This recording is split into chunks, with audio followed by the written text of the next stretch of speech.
Olá, bem-vindos ao nosso primeiro Porãocast, um podcast feito pelo Ministério Jovem e o Ministério da Mídia da Igreja Central Adventista de Sorocaba. Eu sou a Gabi Mercado, líder jovem do Porão, e eu estou aqui, para estar conduzindo esse podcast. Estou com mais dois convidados, podem se apresentar, fiquem à vontade. Primeiras damas. Obrigada. Olá, gente, meu nome é Sara, eu faço enfermagem e tenho 19 anos. Eu sou o pastor Lucas, pastor do Colégio Adventista de Utinga. Então é um prazer estar com vocês aqui. Obrigado pelo convite, viu? Obrigado vocês por estarem aqui também. E para começar, antes da gente começar a comentar a lição, aprofundar um pouco mais, vamos fazer uma oração? Claro. Lucas, você faz pra gente? Oro sim. Oremos. Obrigado, Deus, por mais um dia de vida. Obrigado porque estamos aqui para estudar sua palavra. Fale ao nosso coração e que qualquer coisa que nós comentarmos aqui possa ser inspirado pelo Senhor e iluminado por Ti também. Em nome de Jesus, amém. Amém.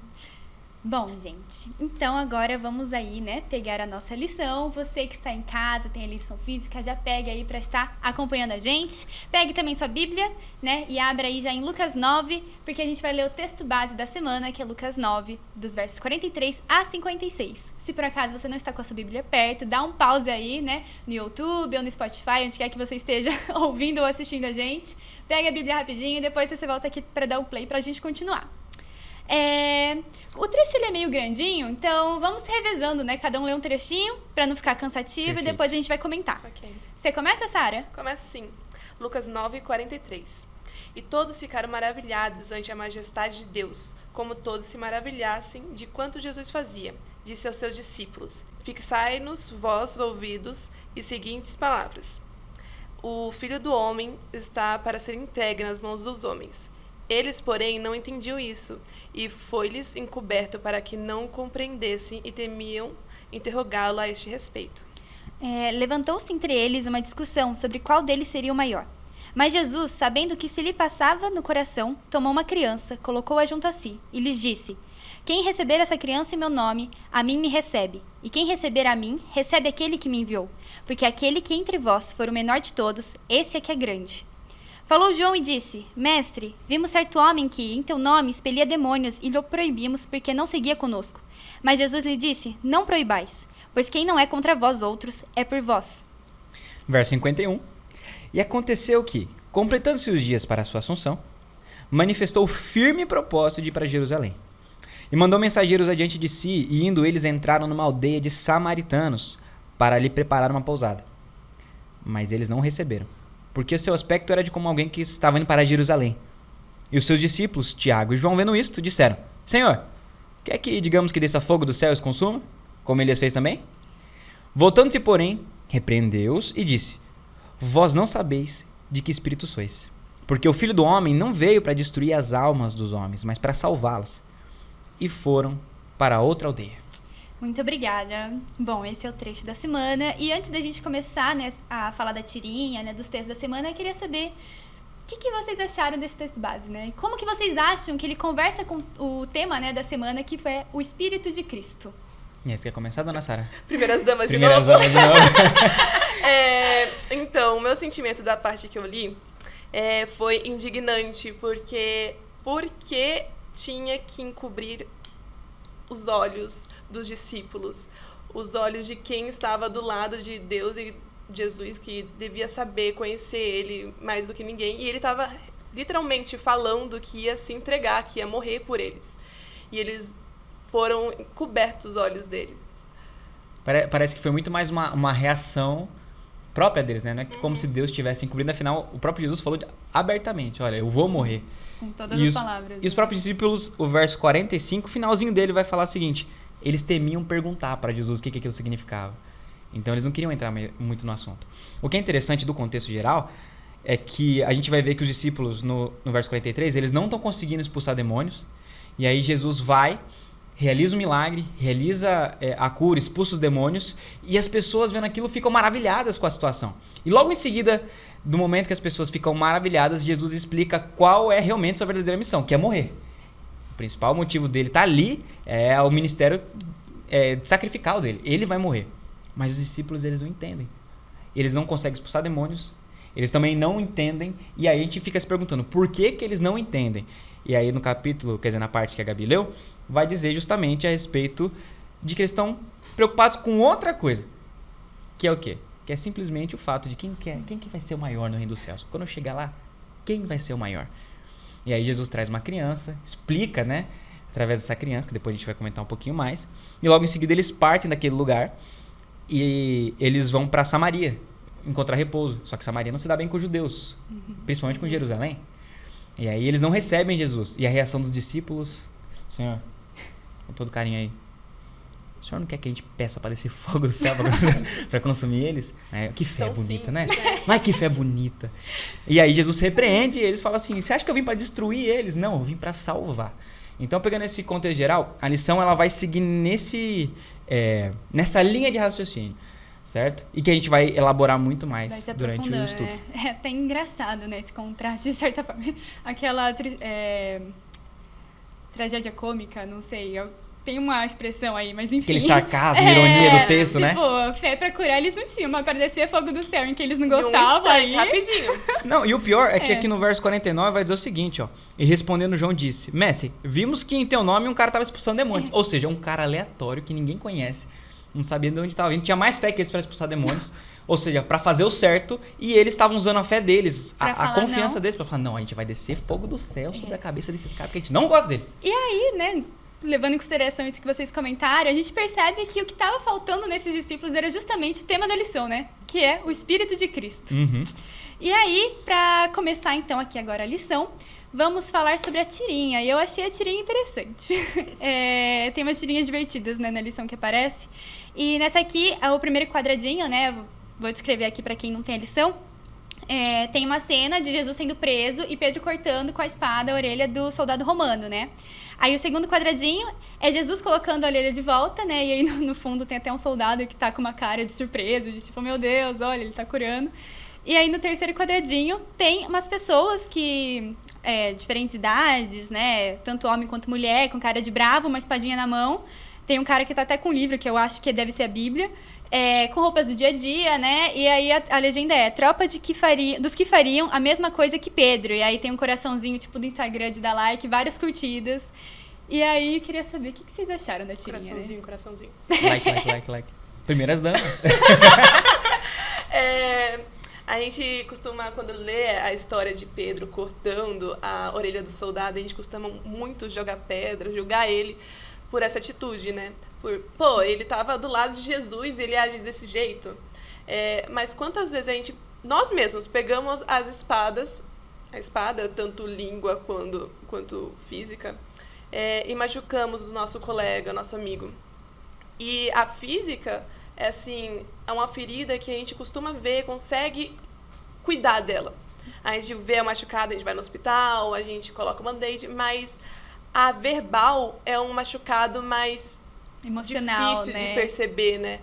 E aí complica um pouco, machuca muito o outro e muitas vezes ele mesmo não percebe que foi machucado, demora para perceber. E o pior, Sara, é que essa situação de ferir os outros é em nome de Jesus. É por amor de Deus. Quantas pessoas não foram afastadas de Deus, né, por conta de maus testemunhos, né, de comentários agressivos, de posicionamentos agressivos, né, que pessoas que se dizem cristãs vão lá e agem assim, né?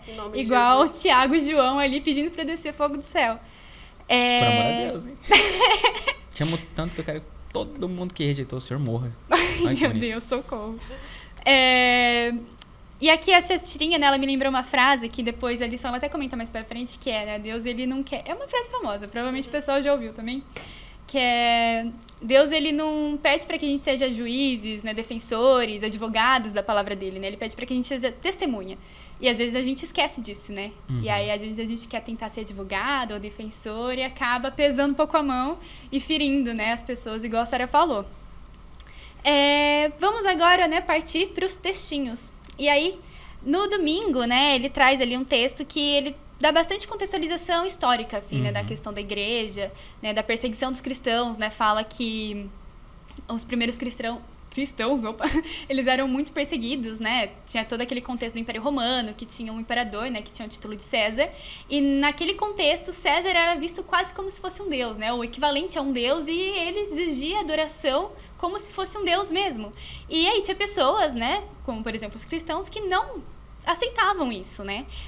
Que não prestavam essa adoração a ele, e aí sofriam as mais diversas perseguições, né? Desde multas, né, que era o menos pior, até ser queimado vivo, ser torturado, crucificação, várias atrocidades aí, né, que o Império fez.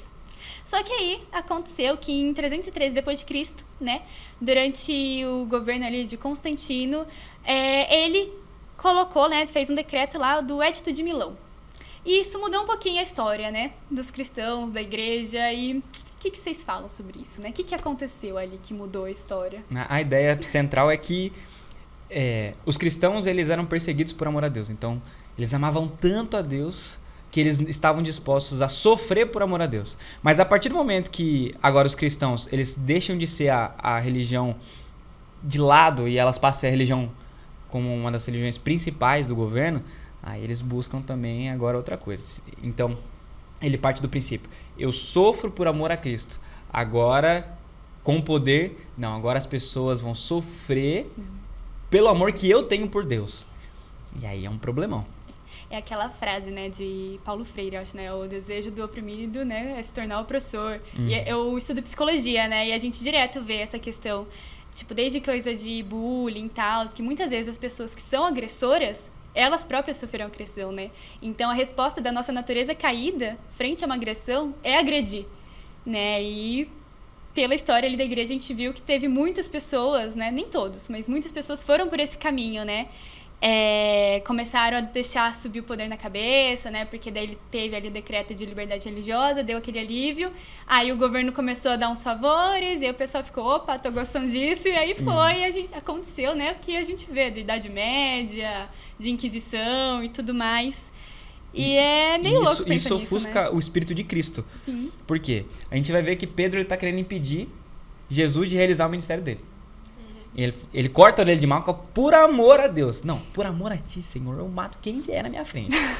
Esse é o Espírito. Aqui no texto que a gente acabou de ler também, nós percebemos essa ideia de que a posição, o poder, o desejo de poder impede de ouvir a Cristo. No caso, os discípulos aqui no texto bíblico, eles não estão entendendo o ministério de Cristo porque eles querem saber quem é o maior no reino dos céus. E aí, eles estão mais preocupados com isso do que com o Espírito de Cristo. Até o ponto de que eles fazem o seguinte: por amor a Cristo, nós vamos fazer descer fogo do céu, Senhor. Se o Senhor falar assim, ó, fala, só dá ordem que a gente vai orar. Só isso. E eu percebi muita semelhança na Idade Média, né? Isso que aconteceu, porque foi por conta do poder. Sim. O que dê poder à pessoa e você vai conhecer como ela é realmente. Tiago, João, eles queriam saber quem era o maior. E na Idade Média, do século XVI, eles ganharam poder e a gente descobriu como as pessoas eram realmente. Exato. E até queria fazer aqui, né, a recomendação. Quem está ouvindo, né, e adventista já vai reconhecer o nome aqui do livro. Quem não é, fica a recomendação, que é muito bom, que é O Grande Conflito, né? Da Ellen White. E ela, nesses primeiros capítulos, ela traz muito essa questão da perseguição dos primeiros cristãos e de como começou a ter essa corrupção, né, dentro da igreja e de como, para onde isso foi levando, né, a igreja e o testemunho que ela foi dando para as pessoas e por que caminho os cristãos que continuaram fiéis à palavra, né, que continuaram se recusando, né, a aceitar essa corrupção, sofreram as perseguições, e você vai lendo o livro e você fala, gente, a fé dessas pessoas, né, é muito louco. E, sei lá, eu comecei a ler, comecei a pensar muitas coisas na minha vida. Fiquei, gente, eu não sei se eu daria conta se eu estivesse no lugar deles, eu hoje, sabe? Tem muita coisa pra mudar. E dessa igreja que passou de ser perseguida a ser perseguidora, a gente tem que pensar quais seriam os princípios que a gente deveria voltar a buscar. Sim. Pra onde que a gente deveria voltar, sabe? Então, por exemplo, tem uma história de uma mulher chamada Miken Wenz, uma mulher fantástica, incrível, pensa numa mulher forte. Miken Wenz, ela é descrita, ela é uma mártir, mas a história dela é fenomenal. Por quê? Ela vivia pregando que Jesus iria voltar, até que pegaram ela, prenderam ela e colocaram numa masmorra. Aí lá no alto da masmorra ela fazia o seguinte, ela começava a anunciar para todas as pessoas que passavam embaixo, falando o seguinte, viu? Eu vou morrer domingo, hein? Passa lá me ver. Chama papai, mamãe, cachorro, amigo, periquito. Vamos todo mundo ver. Porque Jesus tá voltando e Jesus é fantástico. E ela começava a pregar. E ela pregava, até que chegou no ponto que incomodou tanto as pessoas que estavam no poder, que elas fizeram o seguinte: juntaram uma fanfarra, colocaram embaixo da janela da masmorra pra tocar enquanto ela pregava. Só que deu ruim, porque mais pessoas ainda começaram a vir. Ela sempre anunciava: domingão, ó, domingão, 3 horas da tarde, vem que eu vou morrer, você é queimada viva, uhul, por amor a Deus. E aí chegou o grande dia. Chegou o dia dela morrer.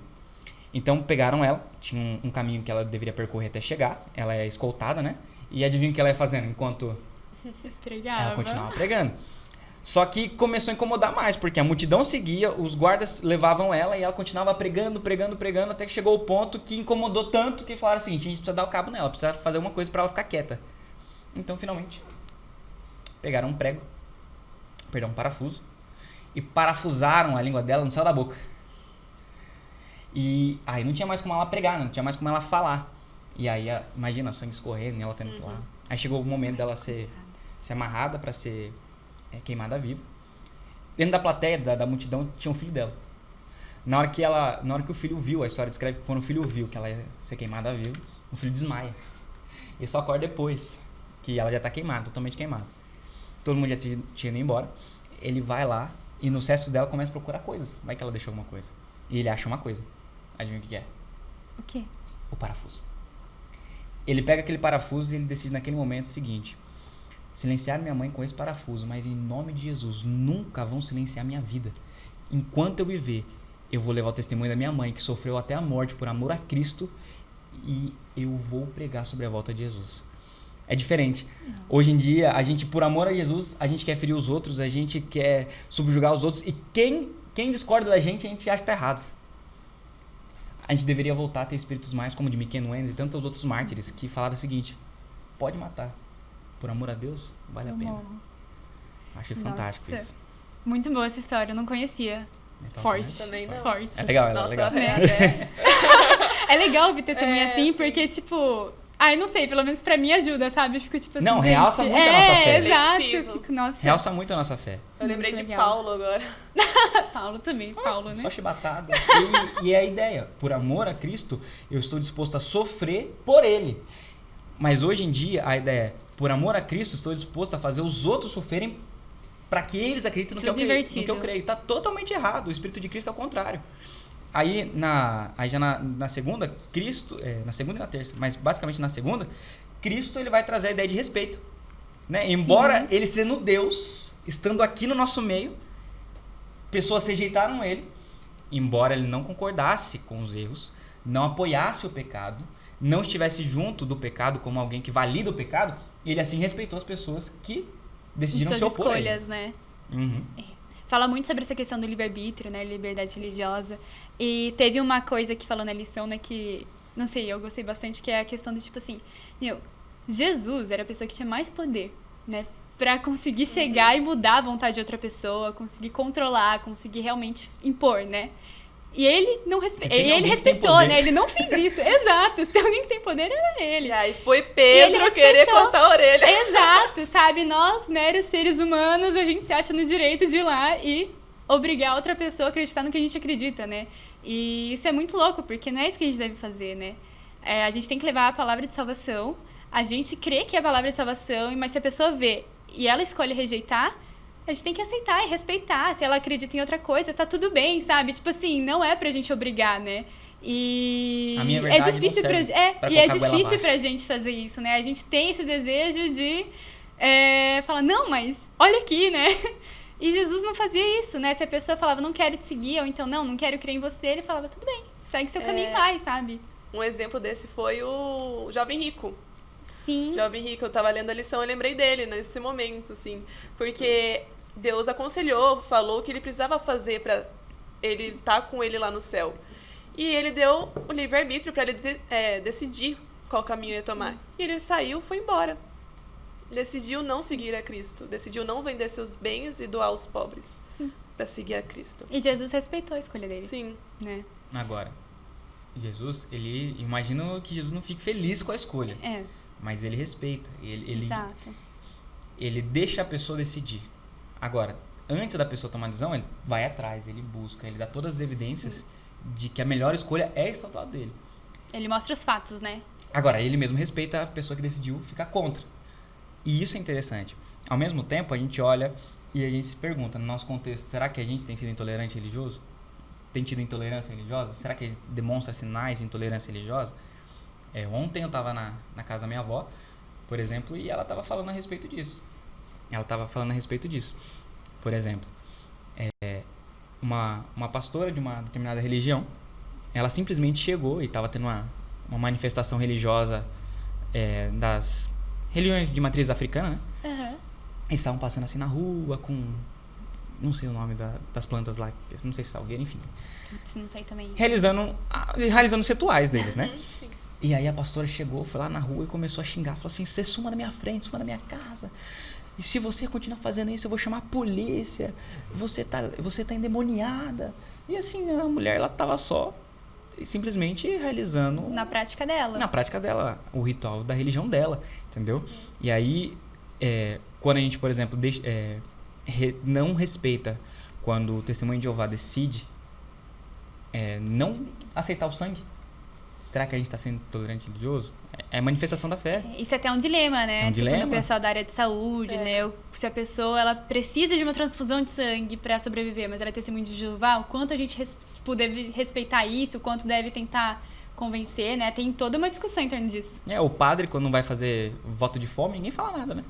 Quando o padre vai fazer voto de fome, todo mundo fica tranquilo, todo mundo fica bem. Então, assim, esses sinais de que pessoas diferentes de mim, eu fico irritado, sabe, eu não gosto, é um problemão.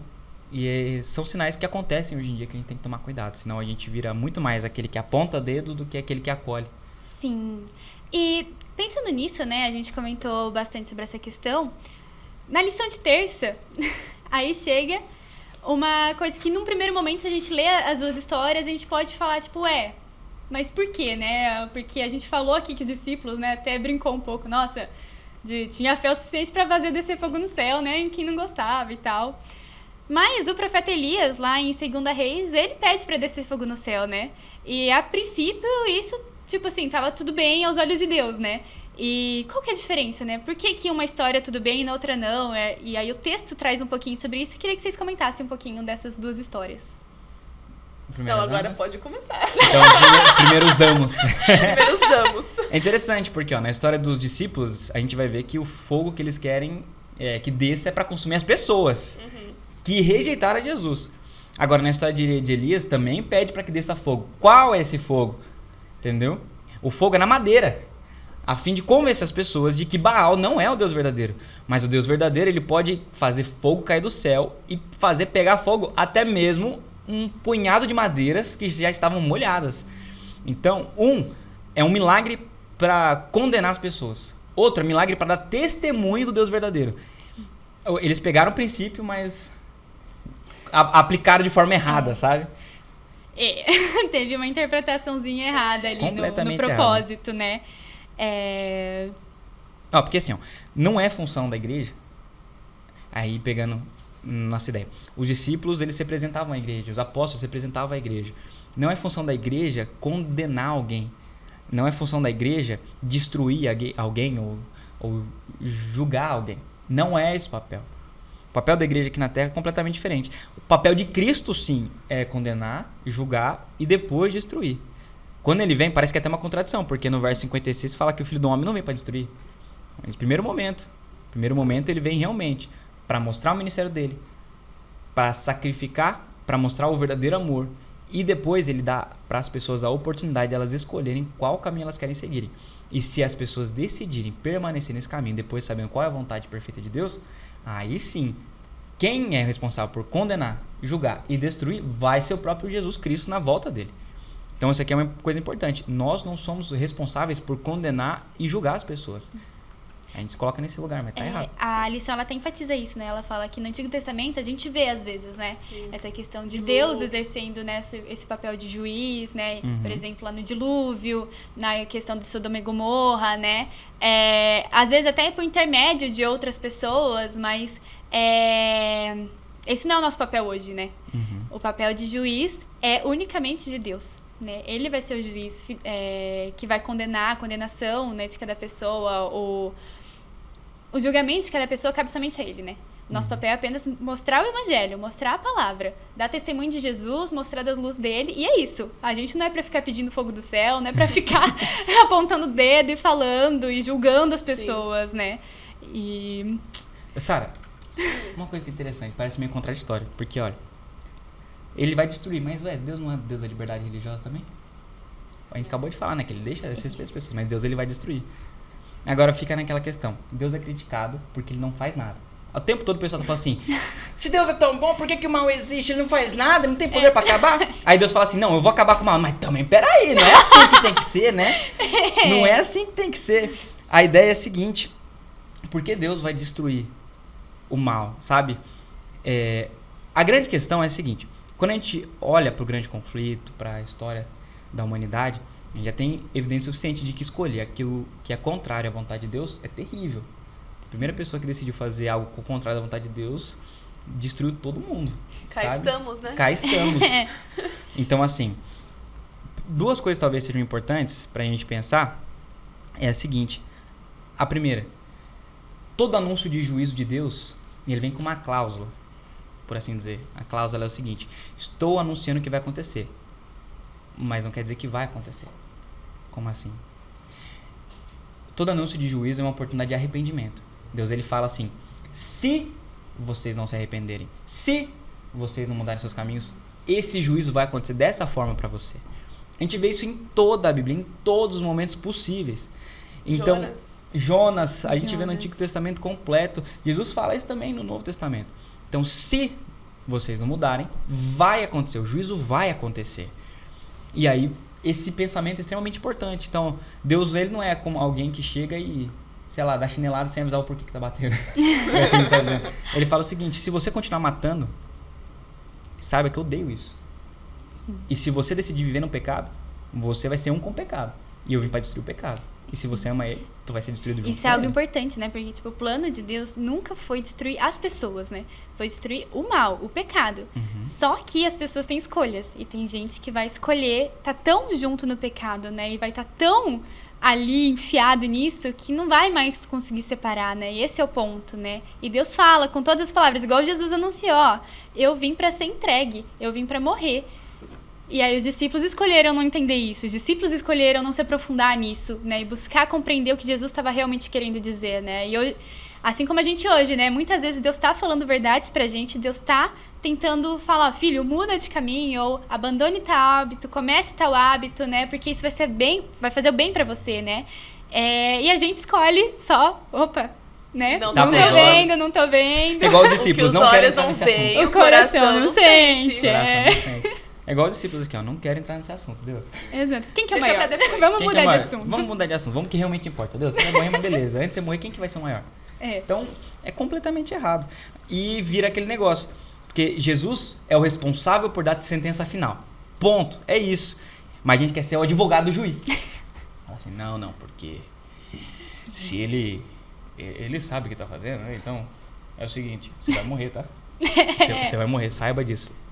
E você é pecador, você é ordinário, e você vai morrer. E as pessoas, elas viram o advogado. Não, eu defendo Jesus até a morte, nem que seja sua. Entendeu? É complicado. Pois é. E aí o foco tá errado. O foco tá completamente errado. A gente tem que ser testemunha. Sim, exato. Caminhando aqui, né, mais pro meio ali da lição, né, quarta-feira. Quarta-feira é o dia que tem a rede semântica, né? Então tem um textinho mais curtinho pra fazer a ponte, né, entre terça e quinta, e tem sempre uma palavra pra gente, né, pensar em conexões, né, e refletir mesmo sobre o assunto, textinhos ali pra gente se aprofundar. E a palavra da rede semântica essa semana foi exemplo. Não sei se vocês fizeram a rede semântica de vocês ou não, mas se não, né, que palavras que vocês pensam? O que vocês pensam quando vocês pensam em exemplo, né, pensando nesse contexto que a gente tá conversando aqui da lição? Primeiras damas. Nossa, vem muita coisa na minha cabeça. Primeiro, Jesus, Deus, e depois, nós. Porque Deus fala para sermos luz, sal na terra. E devemos ser o exemplo para as outras pessoas que ainda não conheceram a Cristo. Porque muitas vezes, tem uma frase muito legal, clichê já, que muitas vezes nós vamos ser a única Bíblia que alguém vai ler. Uma frase clichê, mas verdadeira, né? E quando eu tava vendo Quarta também, eu pensei a mesma coisa que você, né? Eu falei que exemplo tem esses dois caminhos, né? Tem tanto o exemplo que a gente deve buscar, que é sempre Cristo. Tudo que a gente for fazer, né? A gente tem que pensar, tá, o que Jesus faria no meu lugar? E buscar fazer o mais próximo disso possível, né? E também tem a questão de nós termos exemplo pro mundo, né? Nós temos testemunhas pro mundo, né? De quem Jesus é. E aí isso envolve um monte de coisa, né? Envolve a obediência, envolve a abnegação do eu, né? Eu estar disposto a abrir mão das minhas vontades, dos meus desejos, pra fazer a vontade e os desejos de Deus, né? E não é fácil isso. Não é fácil. Não é fácil. E nesse inteirinho de querer ser o exemplo, a gente se torna juiz. A gente confunde o que é ser exemplo, né? Exato. É que o ser humano complicado. sempre quer ter um pouquinho de poder. Ou Volta de então novo tem aquele no poder. desejo, né? O orgulho de tipo, ai, eu sou melhor que os outros. E não é sobre isso, né? É só sobre mostrar a palavra. Não é sobre nós. Exato. É sobre ele. Exato. Se a gente tem isso em mente de uma forma clara, a gente consegue ser exemplo da forma que Jesus nos pede, né? Sim. E a gente consegue ser exemplo refletindo o exemplo maior, né? E aí, vamos agora, já caminhando um pouquinho mais pro final, quinta-feira. Quinta-feira ele vai falar um pouquinho mais, né? Explicar um pouquinho mais essa história do Espírito de Cristo, né? Mas o que é o Espírito de Cristo, né? O que envolve o Espírito de Cristo? E aí ele traz o trecho, né, de Filipenses 2, do verso 1 ao 8, né? Que é sobre Paulo ali falando, né, sobre algumas características. E aí, se vocês querem comentar algo, fiquem à vontade. Por favor, Adamo. Pode O Espírito de Cristo é um espírito de abnegação. É um espírito onde, na história que nós lemos aqui, ele se exemplifica muito, muito bem, de forma muito clara, no momento de que, quando eles chegam para Jesus e perguntam quem que é o maior, Jesus ele faz o seguinte, ele pega uma criança, leva a criança no centro e fala assim, olha o exemplo da criança. Vocês querem ser o maior? Então tá bom. Olha o exemplo da criança. E aí a gente tem que se perguntar, o que era uma criança naquela época? Porque eu já ouvi diversas coisas. Nossa, eu ouvi tanta coisa na igreja. Assim, não, porque nós temos que ser como crianças, porque crianças é humilde, porque essas crianças são inocentes. São inocentes. Eu não era uma criança inocente, não. Não sei se você era. Tem umas crianças maldosas, Tem umas né? crianças maldosas. Eu fiz estágio na escola, né? Esse ano e Então, complicadinho. Não, Tem umas da familiar. 220. Nós temos que ser como essas crianças. Na verdade, Jesus está fazendo uma referência ao contexto social da época. O valor da criança para a época. Então, se a gente pega, por exemplo, no Antigo Testamento, qual que era o valor de uma criança naquela época? É simples assim, ó. Em Cartago foi achado, por exemplo, diversos cemitérios de bebês, de fetos, de crianças, de bebês. Porque os fetos, as crianças até 8 anos, tá? Eles eram usados nos rituais para a deusa Asherat, que é a deusa de Baal, acredito. E era normal. Então, assim, fazia parte do culto litúrgico você pegar um bebê, uma criança, e levar e sacrificar essa criança. Qual o valor de uma criança naquela época? Nada. Quando a gente vai agora pra Grécia, pra Roma, aí melhorou, né? Porque agora já é mais civilizado. Não é civilizado. Quando a gente chega pra uma criança, naquela época, é até pior. Porque o que impedia uma criança de nascer naquela época? Se eu sou pai e não quero ter um filho, eu mato minha criança. Não era só praticado, era incentivado o aborto naquela época. Se uma criança nascesse mulher, provavelmente ela ia ser morta. Ou seja, talvez vocês, se fossem nascidas naquela época, correriam um sério risco de vida. Provavelmente não. Se fosse de uma amante, não quero assumir, não quero. Se eu fosse pobre e não quisesse ter na hora, tá bom, tá tudo certo, pode matar. Veio com alguma deficiência, tá certo. E como é que eles matavam? Eles pegavam, levavam pro pé do monte, no meio da floresta, deixavam a criança lá, os lobos, as feras matavam e tudo bem. Ou eles subiam no alto de um penhasco e jogavam as crianças lá de cima. Isso que eu estou falando é história, é comum, era natural. Não era só praticado, era incentivado. Esse era o valor da criança na época que Jesus vem. O que é uma criança na época que Jesus vem? Nada. Era nada. Não era nada. E aí Jesus pega alguém que não é nada, que não tem valor, traz para o meio e fala assim, vocês querem saber quem é o maior? Olha o exemplo dessa criança. Essa criança não é nada. E aí, só um parênteses, né? Jesus, ele muda a história do universo quando, pela primeira vez, Deus olha... Não no sentido de Deus, né? Mas, no sentido que eu quero dizer, pela primeira vez, nós temos uma referência de Jesus olhando e falando assim: vinde a mim os pequeninos. Naquele momento, Jesus dá valor. Quando Jesus traz a criança e fala assim, é esse que vão entrar no reino dos céus, naquele momento Jesus fala assim, esses são o que importa. Alguém que não tem valor nenhum quer ser maior no reino dos céus? Esse Espírito de Cristo. Filipenses vai falar, né? Ele poderia ter sido maior, por assim dizer, mas ele deixou seu poder de lado para vir à terra, para morrer por mim e por você. Se for falar de exemplo, o Espírito de Cristo que nós devemos ter... que nós devemos ter é o espírito de abnegação. É o espírito de não ter, simplesmente não se achar maior ou melhor que os outros. É simplesmente ser como uma criança. A criança, naquela época, não tem valor. Nossa. É uma mensagem diferente do que a gente ouve normalmente mesmo, né? Que a gente sempre fica preso nessa questão da inocência e tal. E não é sobre isso, né? Jesus, ele vai mais fundo. Muito mais fundo. Muito mais fundo. E, né, aqui eu vou ler até o trechinho aqui do que está escrito na lição, né? Do verso, só para contextualizar melhor. Seja a atitude de vocês a mesma de Cristo Jesus, que, embora sendo Deus, não considerou que o ser igual a Deus era algo que devia apegar-se, mas esvaziou-se a si mesmo, vindo a ser servo, tornando-se semelhante aos homens, e sendo encontrado em forma humana, humilhou-se a si mesmo e foi obediente até a morte de cruz. Então, a humildade, a obediência, né? Toda essa questão do esvaziar-se a si mesmo, né? São as características de alguém que tem esse espírito de Cristo, né?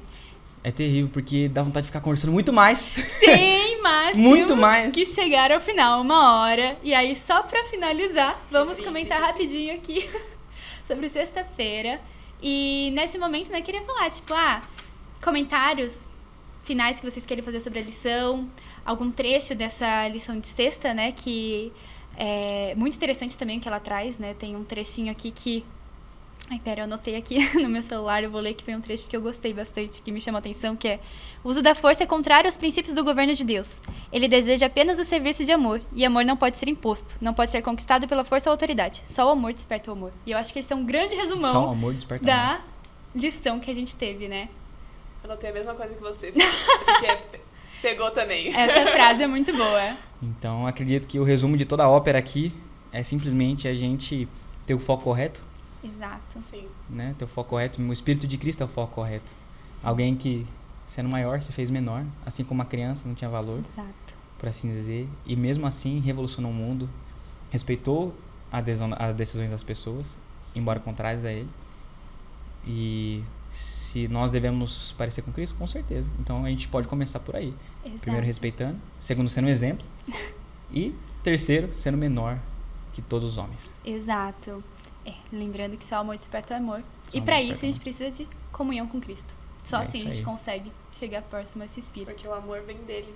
Exato. Ele é o próprio amor, né? Pra gente conseguir dar amor a outra pessoa, a gente primeiro precisa ir pra fonte. Exatamente. Vamos encerrar então. Sara, se faz uma oração final? Faça sim. Oremos. Pai nosso que estás no céu, Senhor, muito obrigada por mais um estudo da tua lição, meu Pai. Muito obrigada por estar conosco nesse momento. Nos acompanhe pelo resto da semana. É o que eu te peço e agradeço em nome do Senhor amado Jesus. Amém. Amém. Amém. Muito obrigada. Muito obrigada a você também que nos acompanhou aqui. E Tchau, tchau. se inscreva, né? Vá nos acompanhando. Semana que vem tem mais. É isso aí. Até a próxima, galera. Tchau!